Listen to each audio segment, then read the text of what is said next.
আসসালামু আলাইকুম। 2019 সাল থেকে 2024 সাল 5 বছর আমার সামাজিক যোগাযোগ মাধ্যমের যে যুদ্ধ, সেই যুদ্ধের শুরুর দিন যেখানে ছিলাম আজকেও সেখানে, মৃত্যুর আগ পর্যন্ত ওই একই জায়গায় থাকব। দেশে একটা ঘটনা ঘটছে এই মুহূর্তে, যেটা নিয়ে তোলপাড়। আমাদের কিছু নতুন সুশীল বুদ্ধিজীবী বের হয়েছে, যারা এটার পক্ষে নানান ধরনের মতামত দিয়ে আমাদের মাঝে একটা বিভ্রান্তি, বিশৃঙ্খলা তৈরি করার চেষ্টা করছে। আমার আজকের ভিডিওতে খুব স্পষ্ট ভাষায় কিছু কথা বলবো, তথ্য প্রমাণ সহ। আপনার যদি মনে হয় আমি ঠিক বলছি, আমার সাথে থাকতে হবে। আপনি যেই জায়গায় যেইভাবে আছেন, আপনার জায়গা থেকে আপনাকে প্রতিবাদ করতে হবে। বাংলাদেশের জাতীয় সঙ্গীত এখন যেটা আছে সেটা থাকতে পারেন না। আমি আমার শেষ নিঃশ্বাস যতক্ষণ পর্যন্ত থাকবে, একজনও যদি আমার পেছনে না থাকে, আমি আমার মৃত্যু পর্যন্ত এই জাতীয় সঙ্গীতকে বাতিল করার জন্য যতটুকু যা করা প্রয়োজন আমি করে যাব। আমি 2019 সালে যেদিন এই সোশ্যাল মিডিয়াতে প্রথম ভিডিও তৈরি করেছিলাম সাংবাদিকতা বাদ দিয়ে, সেই দিন আমি বলেছিলাম যে বাংলাদেশের সব সমস্যার মূল কারণ হচ্ছে ভারত। ইসকন নিয়ে নিউজ করার কারণে আমার পেছনে এখানে আওয়ামী লীগ, হিন্দু, এদের লোকজন সব আমার পেছনে বিশাল আকারে আন্দোলন শুরু করে দিল। এর কারণ কি? কারণ ওদের পৈতৃক নিবাস হচ্ছে ভারত। তাদের কোনো সমস্যা হলেই দৌড় দেয় ভারতে। তাদের দেবদাস চক্রবর্তীর বাপও ছিল ভারতের। তাদের যত সমস্যার সমাধান করে দেয় ভারত। আর আমাদের বাংলাদেশের মানুষের জন্য, যারা বাংলাদেশের আসলে বাংলাদেশকে যারা ওন করে, তাদের সব সমস্যার মূল কারণ হচ্ছে ভারত। এটা হচ্ছে পার্থক্য। এখন এই যে জাতীয় সঙ্গীত নিয়ে যেটা শুরু হয়েছে, এই জাতীয় সঙ্গীতে কিছু বুদ্ধিজীবী আপনাদেরকে বিভ্রান্ত করার চেষ্টা করছে যে এইটা আমাদের শেখ মুজিব সাহেব লিখে দিয়ে গিয়েছেন, এইটা বাংলাদেশের জাতীয় সঙ্গীত, বাংলাদেশের স্বাধীনতা অস্তিত্বের সাথে সম্পর্কিত, এসব বলার চেষ্টা করছে।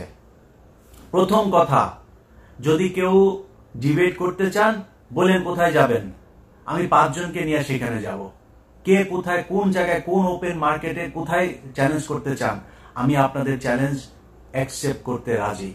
আপনার কথা কেউ বিশ্বাস করবে না, আমার কথা কেউ বিশ্বাস করবে না, করার দরকার নাই। যাদের কথা বিশ্বাস করবেন, যারা আপনাদেরই লোক, তাদের লেখা বই, তাদের লেখা বক্তব্য, সেগুলো থেকে প্রমাণ করে দেব যে বাংলাদেশের যে জাতীয় সঙ্গীত, এটা বাংলাদেশকে, বাংলাদেশের স্বাধীনতাকে কেন্দ্র করে লেখা হয় নাই। আমি আমার ভিডিওতে সবগুলো পয়েন্ট আপনাদেরকে বলবো। আমার এই পয়েন্ট শোনার পরে আপনার যদি মনে হয় আমি সত্য বলছি, আমারটা শুনতে হবে।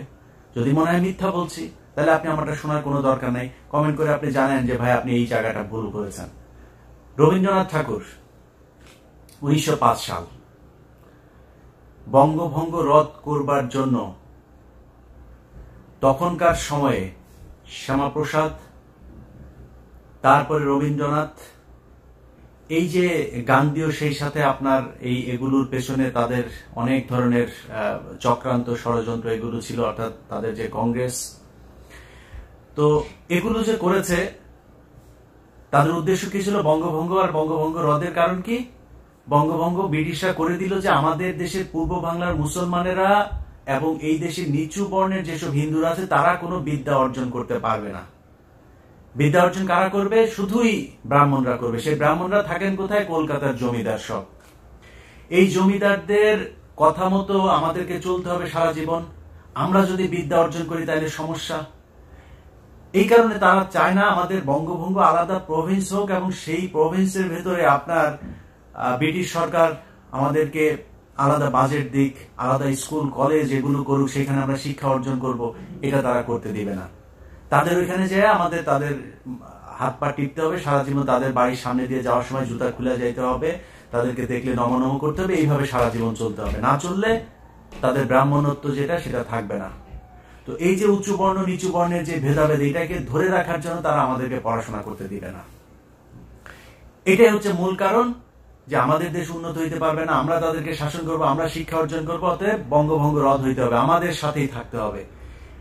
এই যে ক্ষুদিরাম যার ফাঁসি, এটা ব্রিটিশ আন্দোলনের বিরুদ্ধে না, বঙ্গভঙ্গ রদের কারণে এগুলো তারা আন্দোলন করেছে। হিন্দুদের যে কজনের নাম খুব কমই আছে যারা কিনা ব্রিটিশ বিরোধী আন্দোলন করেছে, তাদের যে কজনের খুব নাম শোনা যায়, ক্ষুদিরাম সহ, সবই হচ্ছে বঙ্গভঙ্গের কারণে তারা যুদ্ধ করেছে বড়লাটদের বিরুদ্ধে।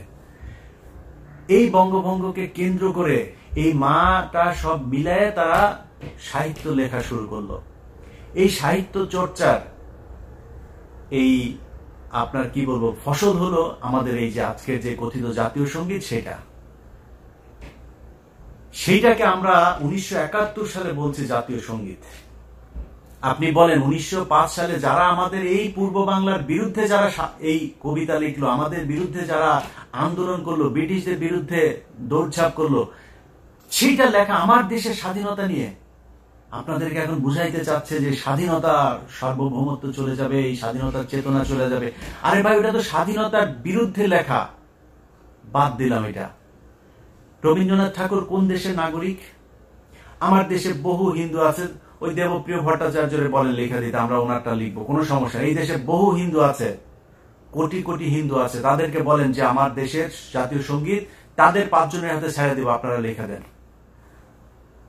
আরেক দেশের নাগরিকের লেখা জাতীয় সঙ্গীত তো আমার দেশে চলতে পারে না। এই ব্যক্তি সেই ব্যক্তি যে কিনা আমার দেশের ঢাকা বিশ্ববিদ্যালয়, সেটা নিয়েও তারা এখন বিতর্ক তৈরি করে, ঢাকা বিশ্ববিদ্যালয় চায় না। এগুলো একদম কনক্রিট এভিডেন্স।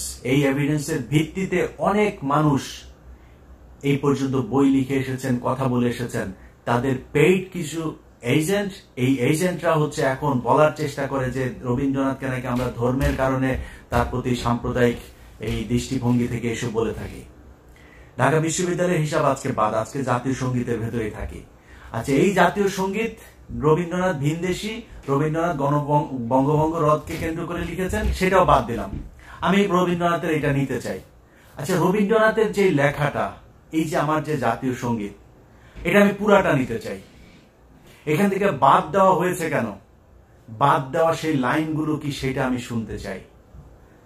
গুগল করেন, উইকিপিডিয়াতে যান, লেখেন যে পুরো জাতীয় সঙ্গীত, সেইখানে সবগুলো লাইন যদি আপনি মুসলমান হয়ে পড়তে পারেন, মায়ের পায়ের মধ্যে মাথা ঠেকাচ্ছেন, দুর্গার কথা বলা হচ্ছে, সেই লাইনগুলো কেন বাদ গিয়েছে, সেই লাইন বাদ আমি দিতে চাই না। আপনি যদি জাতীয় সঙ্গীত হিসাবে এটাকে চালাইতে চান, আমি পুরাটা পড়তে চাই, দেখি আমার দেশের মুসলমান সেটা পড়তে পারে কিনা।